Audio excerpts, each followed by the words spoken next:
Well, around the U.S., countless travelers are stuck at airports with delay after delay and cancellation after cancellation for their flights.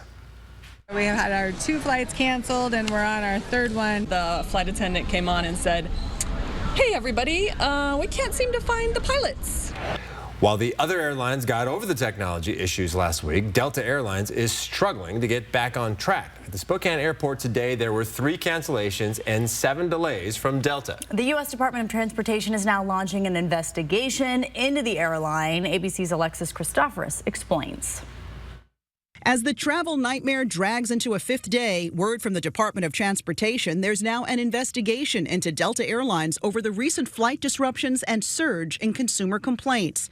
Delta struggling to bounce back after the CrowdStrike computer outage last week. Despite other airlines getting back on track, Delta again today had to cancel hundreds of flights after canceling around 1,100 flights yesterday and more than 5,000 since Friday, according to flight tracking site FlightAware.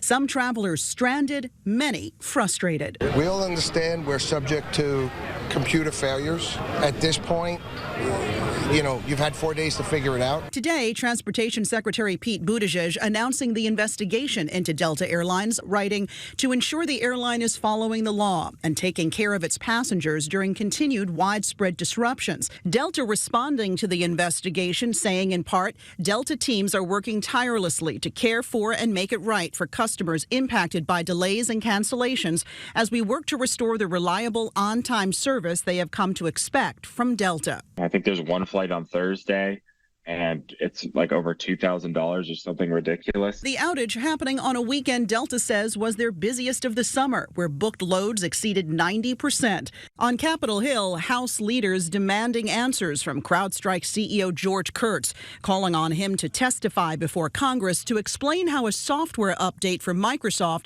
led to what's considered the largest IT outage in history that also affected hospitals, banks, and other crucial systems. CrowdStrike says it is actively in contact with congressional committees.